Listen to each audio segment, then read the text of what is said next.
हाँ, तो पिछला पिछला क्लास में हमने के पढ़ले रही जा, तो वो हमें एगो प्रसंग आई रहे हमने के शोध के समस्या के निर्धारण। आज हमने के पढ़ब जा शोध के स्वरूप और शोध के प्रकार। लेकिन पिछला सूत्र पकड़े खातिर फिर हमने के थोड़ा सा पीछे जाई जा। हमरा लगा था कि कुछ अधूरापन रह गई रहे, तो ओकरा पर विचार थोड़ा सा हमने के कल ही जा, तब हमने के आगे आवे के उचित बुझाता थोड़ा सा पिछला पर विचार करें। तो पिछला बार रहे हमने के शोध के विभिन्न चरण, विभिन्न सोपान के चर्चा कैले रही जाओ में पहिल का सोपान के रूप में हमने के सामने आई शोध के समस्या।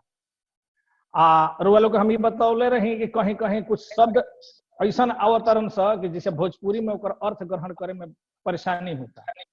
हमरा समझ में समस्या शब्द इहे उत्पन्न करत रही, लागत है कि जैसे बहुत डरावना कोनो भयानक कोनो चीज हो के समस्या।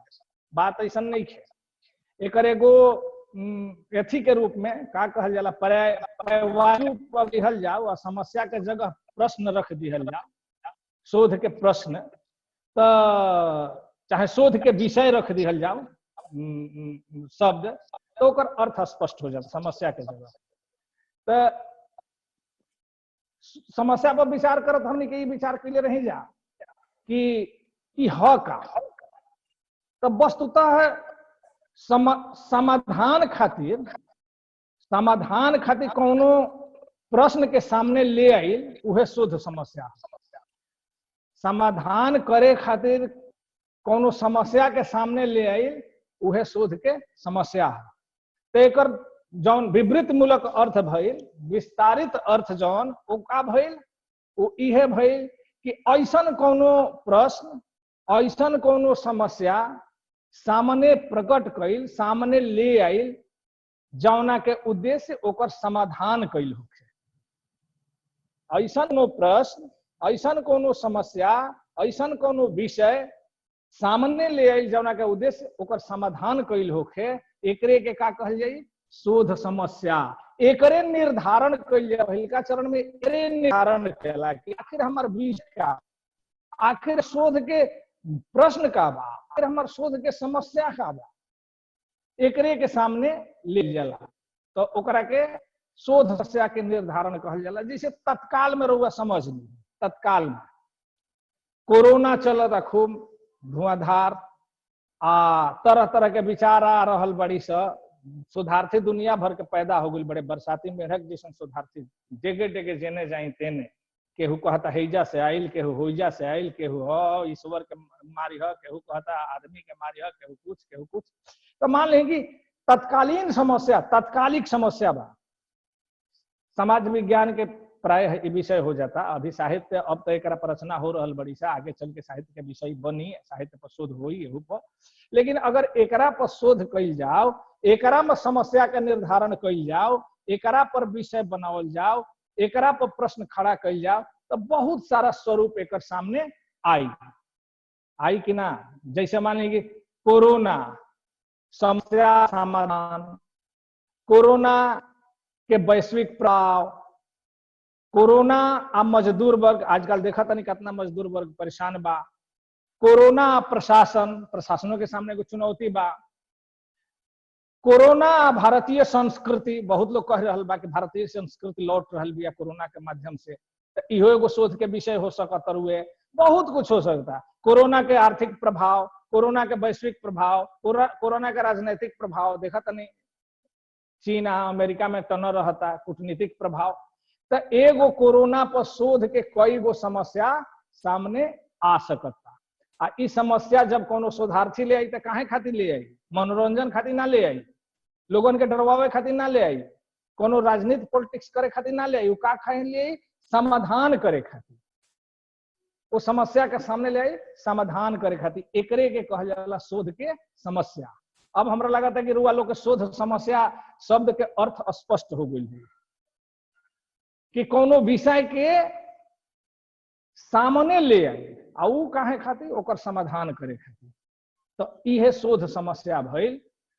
एकरा में एगो इहो कहल जाला कि दूगो जौन वेरिएबल बा चर, ओकरा के बीच प्रश्नात्मक एगो संबंध जोड़ल जाला, ओकरे जे जोड़ेला ओकरे के शोध के समस्या कहल जाला। थोड़ा सा उलझन वाला कुल शब्द आवत तरी से हम उन्हें ज्यादा नहीं गई चाहत, हम खाली एगो शब्दवा ले आई चाहतनी। चर वो बराबर मिली रुआ, उ चर बराबर मिली आ उ दिमाग चरचरावे लगता उ चर हमनी के। एक दूगो पाठक लोग के या हमनी के वीडियो के श्रोता लोग के सुझाव आयल है, चाहे कमेंट आयल है कि सर रुआ अंग्रेजी के शब्द कुछ व्यवहार करत रहतनी भोजपुरी में, तो सिर माथे पर बा वो चीज, लेकिन कहीं कहीं इतना बड़ समस्या सामने आ जाता कि ओकर भोजपुरी में कोनो शब्दे नहीं खे मिलत, ले आवे के खोजत खोजत ओमे चर। अब चर का बा जौन विचरणशील ने बतौले रही, चलत रहेला, ऊपर नीचे होत रहेला, कम बेसी होत रहेला, आगा पीछे होत रहेला, ओकरे के चर कहल जाला। ओकर अध्ययन खास करके रुआ इकोनॉमिक्स वगैरह आंकड़ा वगैरह में उ सब ज्यादा आवेला, कम बेसी आंकड़ा होत रहेला। जैसे क्रिकेट के खेल बड़ुए हैं, क्रिकेट के खेल बानू तो पहिल का ओवर में 3 रन गईल तो कोनो जरूरी नहीं है कि दूसर को में 3 बनी, उमे 1 बन गईल तो कोनो में 6 बन गईल, तो कोनो में 20 रन बन गईल, तो कोनो में 18 रन बन गईल। एकरे के का कहल जाला, ये रन के जौन आंकड़ा बा उ वेरिएबल बा। ऐसा ही शोध के आंकड़ा जौन जुटावे ला लोग, थोड़ा सा रुआ लोग के पहले ही दिमाग में हम ये चीज बता देल चाहतनी कि हमनी के साहित्य के विषय आंकड़ा वकड़ा से बहुत बाचल रहेला। उ ज्यादा भूगोल में अर्थशास्त्र वगैरह में आंकड़ा के जरूरत पड़ेला, लेकिन आखिर शोध में कुल शब्द अहिया से तो समझल जरूरी पड़ी। हमनी के साहित्य में बहुत परेशान भइला के जरूरत नहीं है, एहू में जुटावे के पड़ेला, लेकिन बहुत कम एकर जरूरत पड़ेला। तो हम ई कहत रही कि ओकरे के अंग्रेजी में वेरिएबल कहल गईल बा, आ ओकर हिंदी शब्द बा चर। अब भोजपुरी में एकरा के का कहल जाए, बोलिए भोजपुरी में एकरा के का कहल जाए? समस्या सामने आओ तनु।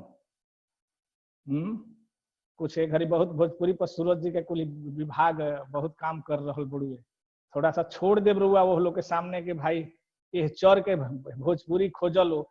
हम तो थोड़ा सा दिमाग लगौनी हा, तो भोजपुरी में चर के दूसरे वाला एगो ध्वन्यार्थक अर्थ देवेला। खटिया के चूर में पानी डाल दे ना, गर्मिया में कहेला नहीं, खटिया के चूरमा में पानी डाल दो, चर चर करत रही हैं, उ चर ना है जाए। ध्वन्यार्थक ना, ध्वनि के अर्थ में ना आवे, ये एगो विशेष अर्थ में आवेला। तो हमनी के भोजपुरी में चर खातिर कोनो ऐसा शब्द नहीं मिलत। एगो हमारा मिलल है सूरज जी शब्द छरमतु। ना लोग कहला कि फलना बहुत छरमतु हवे। छरमतु का जे क्षण क्षण में देखी कितना सुंदर शब्द के व्युत्पत्ति बा, संस्कृत के जो क्षण शब्द बा, जे क्षण क्षण में अपन मति, अपन दिमाग, अपन विचार बदलत रहे, ओकरे के छरमतु कहल जाला। हालांकि अच्छा अर्थ में एकरा के ना लिखल जा भोजपुरी में, जे क्षण क्षण में अपन विचार बदलत रहेला, मत बदलत रहेला, ओकरे के छरमतु कहल जाला। चाहे एगो और एकर अर्थ रुआ ले सकतनी क्षरण के अर्थ में, जेकर क्षण क्षण में विचार के क्षरण होत रहेला, माने घटत रहेला, समाप्त होत रहेला, ओकरो के छरमतु कहल जाला। लेकिन अगर हमनी के वेरिएबल के अर्थ में छरमतु ले तनी जा तो नहीं खे आवत। एजा आंकड़ा भैरी करेला, एजा मत विचार भैरी ना करे, एजा तथ्य भैरी करेला। तथ्य चरणशील रहेला, तथ्य परिवर्तनशील रहेला। चर खातिर एगो और शब्द चलेला परिवर्तनशील।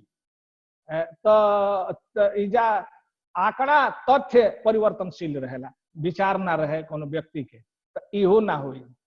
एगो हमनी के पहले बचपन में आवत रहे 12 रुपया, 12 गो रूप बदलत रहे रोज रोज, हैं ओकरो रूप बदलत रहत रहे, तो एकरा के 12 रुपयो नहीं कहल जा सकत। तो हम ऐसे प्रसंग पर थोड़ा सा टिक गनी है कि रुआ लोग भोजपुरी के छात्र बनी, आ बहुत भोजपुरी में जुड़ल बनी, आ भोजपुरी के शब्दकोश हमनी के मजबूत करे के चाहिए। अब जाके भोजपुरी में कुल शोध होखे लगल, पहले तो इहो कुल ना होत रहे। आ जौन भइल बा ओ हम कोनो कमेंट ना करब, शायद वो लोग खोजले होखे कुल शब्दन के, लेकिन हमनी के सामने एगो समस्या ई आइल बा, शोध के समस्या कि आखिर जो हिंदी में चर कहल जाता, अंग्रेजी में वेरिएबल कहल जाता, ओकरा के हमनी के भोजपुरी में का कहल जा। तो एगो रुआ लोग के सामने हम प्रश्न छोड़ देता नहीं कि एकरा के रुआ लोग अपन चर्चा करब कि भाई ये चर के वेरिएबल के हमनी के का कहब जाए। सर तो छरमतुआ रुपया काट दिहले, ये नहीं के शब्द के दे खोजनी है लेकिन नहीं के मिले, हमहू गढ़े के कोशिश करब। तो कालू के जो विषय रहा ओकरा का थोड़ा सा हम आज थोड़ी सा स्पष्ट कहनी है ये अर्थ में कि काल थोड़ा सा एकरा में हमरा बुझाई है कि कुछ कमी रह गई है। अब हमने के आज के विषय पाई जा, आज के विषय पाई जा कि आखिर शोध के स्वरूप का है, शोध के स्वरूप का कहल जाला। देखी कोनो कोनो विषय रहेला, विचार का बिंदु रहेला नु, तो कोनो कोनो बहुत उलझावेला, बहुत गहराई में उतारेला, बहुत ले जाला आगे पीछे, आ कोनो कोनो एकदम सपाट रहेला, बहुत ओकरा में सोचे समझे के जरूरत ना पड़ेला। वैसे ही शोध के स्वरूप बा कि बहुत एकरा में दिमाग नहीं खपाओगा कि शोध के स्वरूप का है। जैसे हमनी के स्वरूप बा, मानव के स्वरूप एगो अंग से स्वरूप निर्धारित ना होखे। आंख कैसन बा, नाक कैसन बा, मुंह कैसन बा, ओठ कैसन बा, पांव कैसन बा, बाह कैसन बड़ुए, ये हर अंग प्रत्यंग के मिला के एगो स्वरूप खड़ा होला है। तो ओकरे के कहल जाला कि हाँ ये ठीक एक रूप बड़ुए होला कि ना, सब ठीक बा लेकिन थोड़ा नाट बा, माने ओकर पूरा कद ऊंचाई कम हो गई। केहू के ना एक नाके ठीक नहीं है, सब ठीक बड़ुए।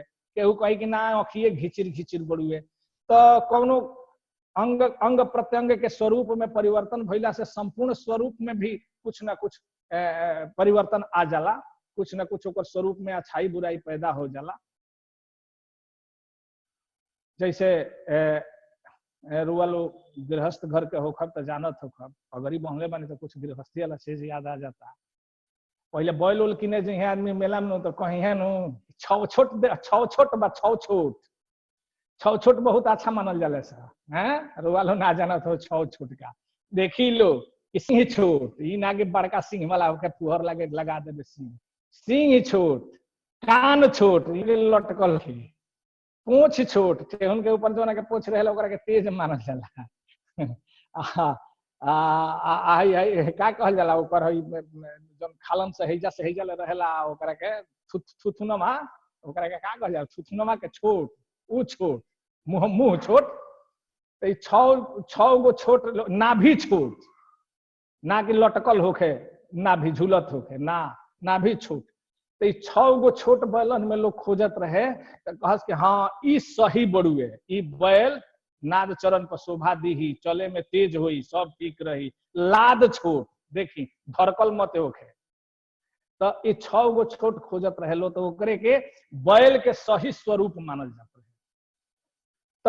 तो सही शोध के स्वरूप बानू ओकर कई गो अंग प्रत्यंग बा, कुछ के हमनी के अथी कैनी जा, अध्ययन कैनी जा। जैसे शोध के समस्या, शोध के रूपरेखा, शोध के सामग्री, आंकड़ा, शोध के विधि, ओकर विश्लेषण, ओकर प्रस्तुति, इस सब मिला के एगो स्वरूप खड़ा होला। तो जैसे बैल खातिर बतौनी है कि सब के जौन होखे संतुलित होखे, आदमी खातिर बतौनी है कि सब कुछ संतुलित होखे। केहू के टांगे नीठा होला, सारस के टंगरी हस आ ऊपर के छोट रही, केहू के टंगवे छोट रही ऊपर के बड़ रही, केहू के मुड़िए नीठा हो जाई तो ना होला, केहू के सब कुछ सही रहेला, सोलिड जौना का कहल जाला एकदम ठोस। तो ओकरे कहल जाला कि हाँ ई सही मर्द बड़ुए, ई सही आदमी बा, ई औरत बिया, सब कुछ ओकरा के कहल जाला कि सब में संतुलन रहेला। तो तो प्रकृति के हाथ में बा ओकर मन, लेकिन शोध के स्वरूप खड़ा कइल तो शोधार्थी के हाथ में बा।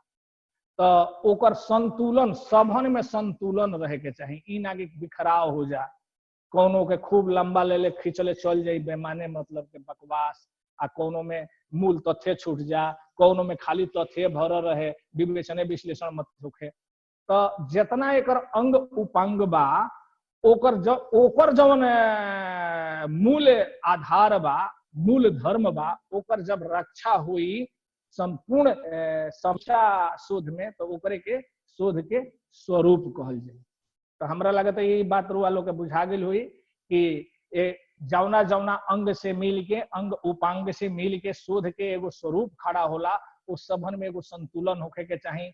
चाहे वो प्रश्न होखे, शीर्षक होखे, समस्या होखे, ओकर सिनॉप्सिस होखे, रूपरेखा होखे, ओकर सामग्री होखे, ओकर आंकड़ा होखे, आंकड़ा के अध्ययन में, आंकड़ा के विश्लेषण में, ओकर प्रस्तुति में, सब जगह संतुलन रही तो एगो शोध के अच्छा स्वरूप खड़ा हुई, ओकरा में विचलन ना होखे के चाहिए। ई का भइल? इस शोध के स्वरूप भइल, इस स्वरूप कहाई। बात समझ में आ गई हुई? आ गई हुई नु? अब एगो और भयंकर एगो सामने चीज आवत है। भयंकर ऐसे कनी है कि वो थोड़ा सा नरम दिमाग के विद्यार्थी रही है तो घबराए लगे। हरि के 1000 नाम जैसे होला ना, हरि अनंत, हरि कथा अनंता है, केहू कोनो नाम जपेला, केहू कोनो नाम जपेला, केहू कोनो नाम जपेला, दुनिया भर के प्रकारों लोग के होला, केहू राम, केहू कृष्ण, केहू शिव, केहू ई, केहू केहू केहू दुनिया भर के रहेला, बुझेबे न करे। वो सही शोध के एगो जो अगिला बा प्रकार, तो शोध के प्रकारों के इहे हाल बा। ओहू में कई तरह के प्रकार बा, जेकरा जौन लायक बा वो प्रकार पर ज्यादा ध्यान देवेला, ज्यादा सोचेला, ज्यादा देखेला। लेकिन कुछ ऐसा प्रकार बा जौन की कॉमन मिली, चारों ओर मिली, कहीं ना कहीं ओकर जरूरत पड़त रही, तो ओकरा पर हमनी के विचार करी जा। हमनी के कोनो विद्वान ना है जा, कोनो शिक्षाविद ना है जा कि इनकर बंटवारा करल जा, हे आधार पर, तो हो आधार पर, तो मात्रा के आधार पर, तो गुण के आधार पर, तो अभिव्यक्ति के आधार पर, तो विश्लेषण के आधार पर, तो कौन कौन, वो सब में ना। कुछ जौन प्रसिद्ध प्रसिद्ध प्रकार बड़न सा, वो प्रकारन पर हमने के कुछ चर्चा ली जा।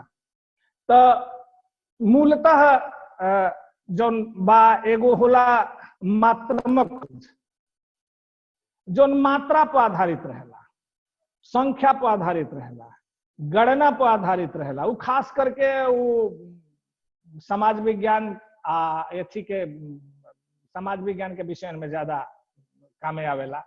अर्थशास्त्र वगैरह में आंकड़ा के जरूरत पड़ेला, ज्योग्राफी वगैरह में आंकड़ा के जरूरत पड़ेला। तो संख्या पर निर्भर करेला, वो मात्रा के आधार पर रहेला। ओकरा में विषय के प्रमुखता रहेला। थोड़ा सा हमनी के साहित्यिक पर चर्चा कर लिया तो ठीक से समझ में आए हैं।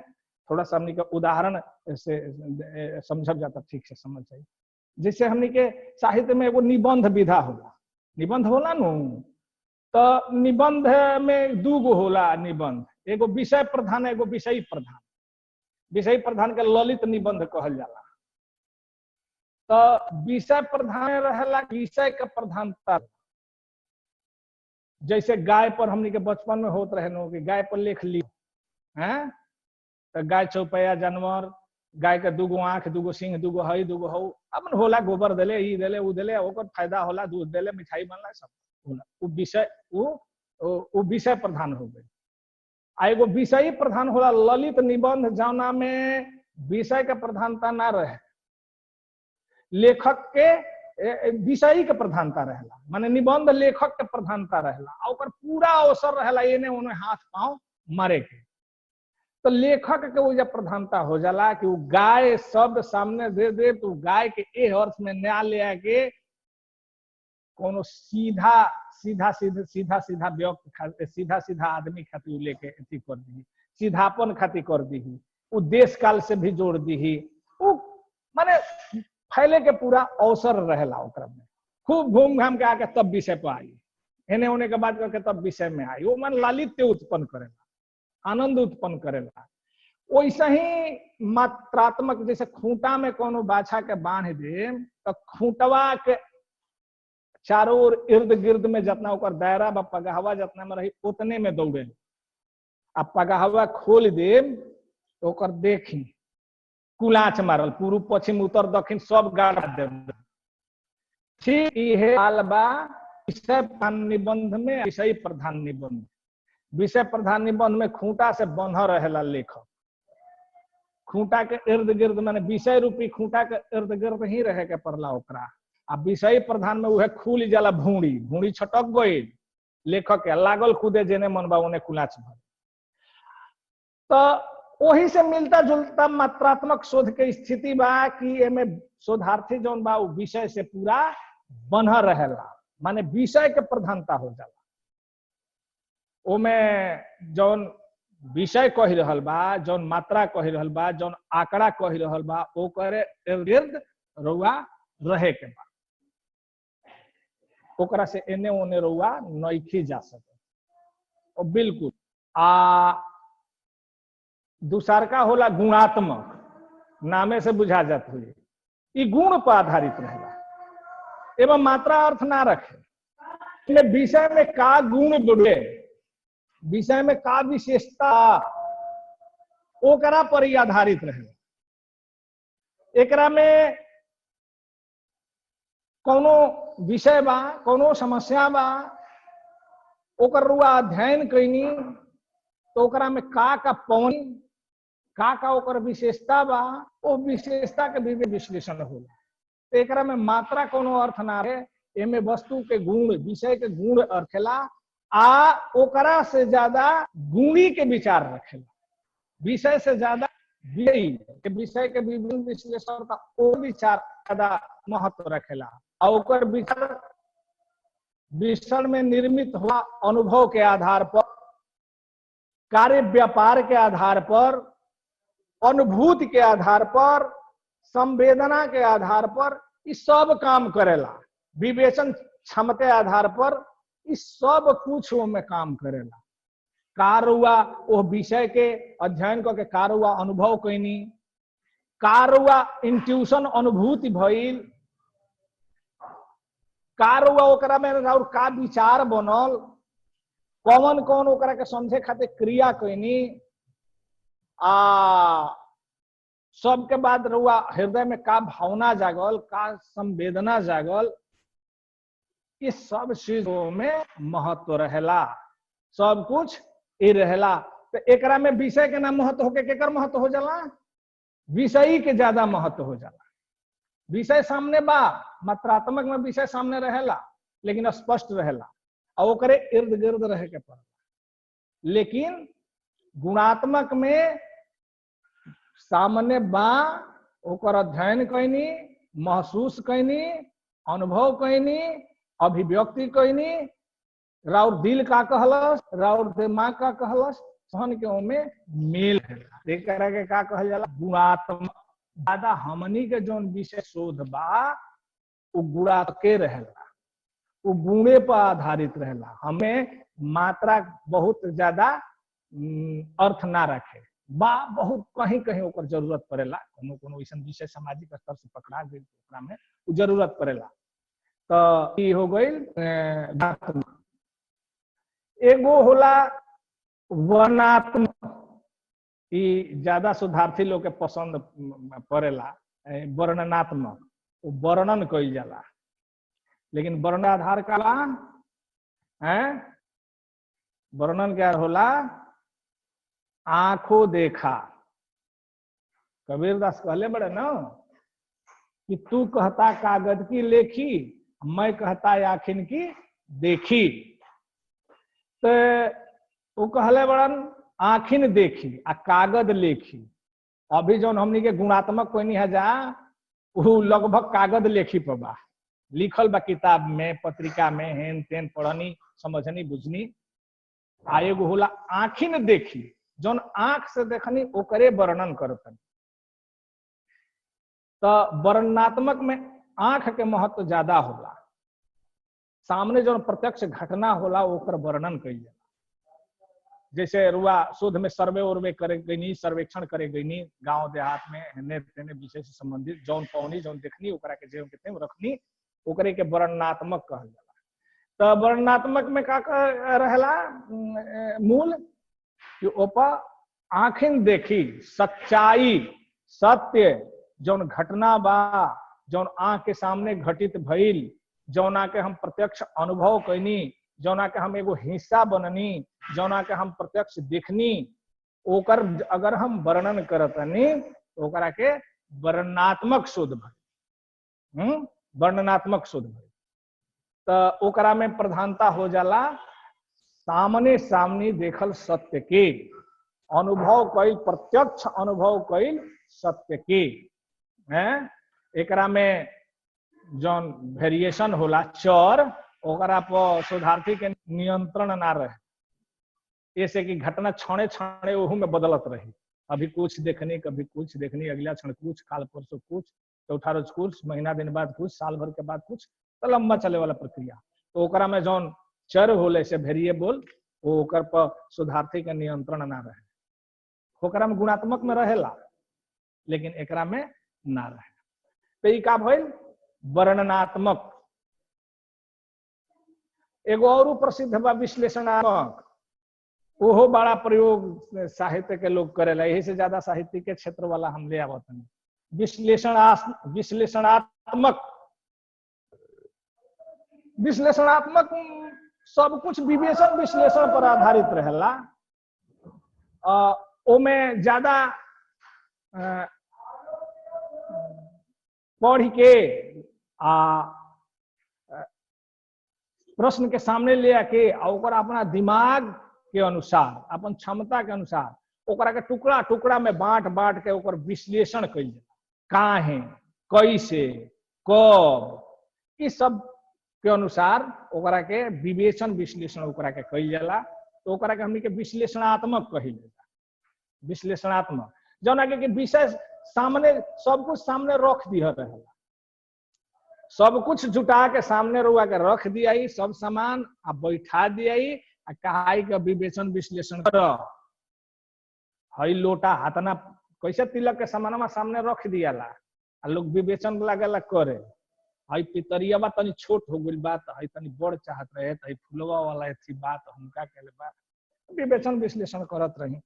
तो ऐसा ही शोध के सामग्री सब जुटा के रख दिया, ओकर बैठ के ओकर अब नुक्ता चीनी करत रही, विवेचन विश्लेषण करत रही। ओकरा के विश्लेषणात्मक कहल जाला, जाओ में विवेचन विश्लेषण के प्रधानता रहेला। एगो होला रुआ, उ तो हमनी के विषय से संबंधित नहीं थे, लेकिन उ सगरो काम करेला, हमनियों के विषय में कहीं कहीं आ सकत है। ओकरा के कहल जाला मौलिक, मौलिक शोध। मौलिक माने होला मूल, मूल जड़, माने ना पहले के हुआ पर विचार कइले बा, ना बाद में वो विचार के बदलल जा सकता, उ सही मौलिक भइल। एगो इहो होला कि ओकरा पहले विचार नहीं खे भइल, हम ओकरा पर विचार कइनी, हम सामने नहीं, तो हमार मौलिक भइल। भले बाद में ओकर खंडन केहू कर दे तो वो ओकर मौलिक, एथी ओह दिन तक वो मौलिक मनाई। आ कुछ ऐसा होला कि एकदम शाश्वत सत्य, बदलबे न।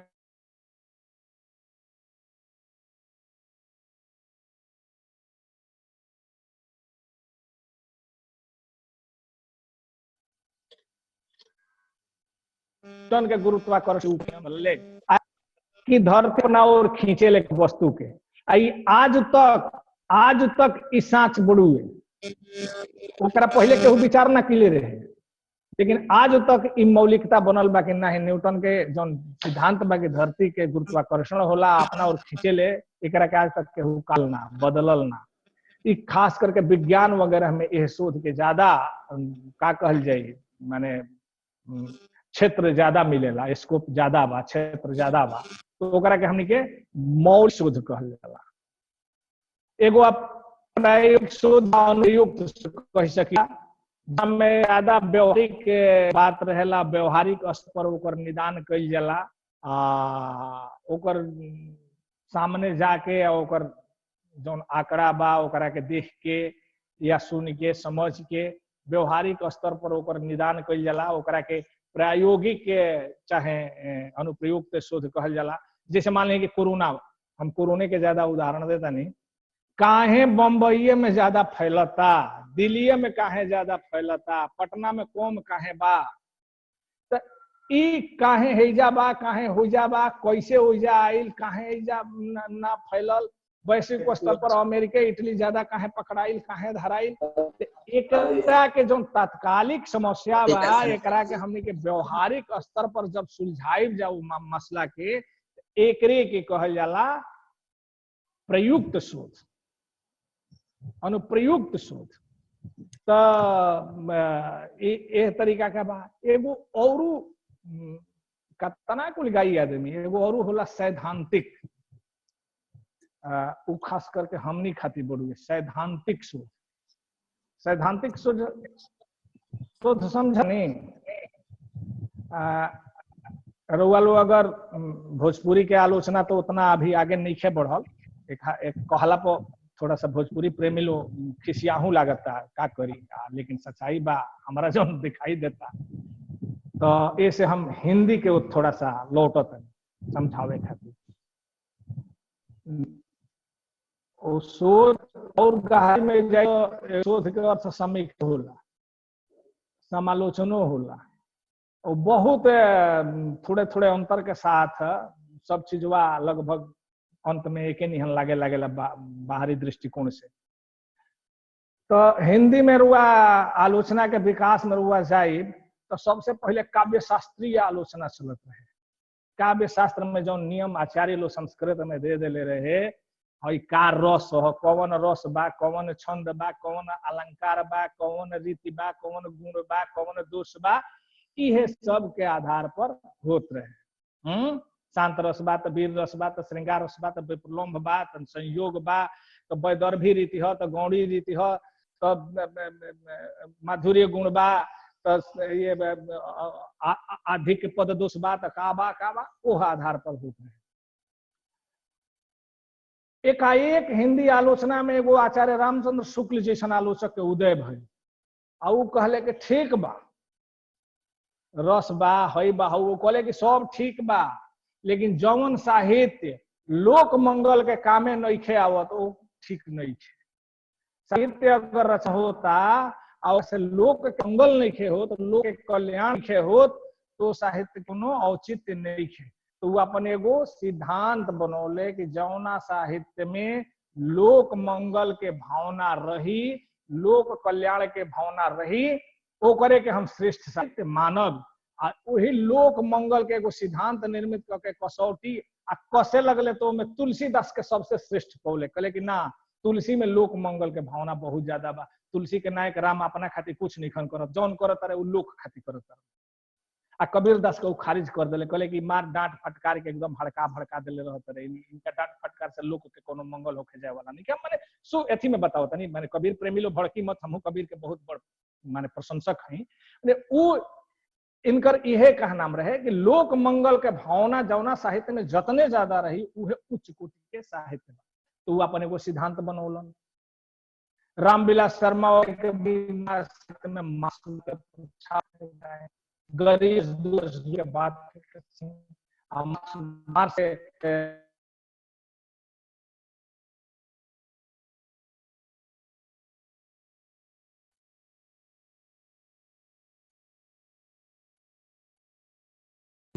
करता ऐसे ही छायावादी समीक्षा के छायावादी खातिर एगो अलग कसौटी बनौले नंदुलारे वाजपेयी सौंदर्यवादी। तो इस तरीका से एगो सिद्धांत गढ़ के वो सिद्धांत पर जब ओकर व्याख्या होला तो ओकरे के सैद्धांतिक आलोचना कहल जाला।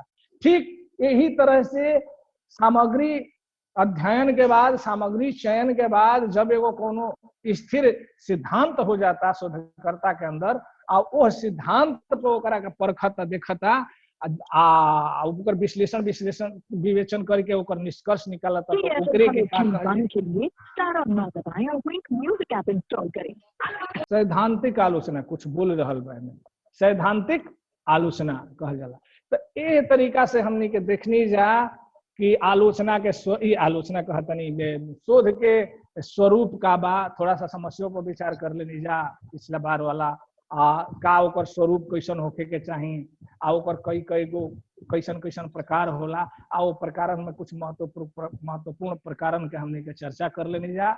ए तरीका से एगो छोट मोट हमने के आप पर चर्चा कर लेनी जा।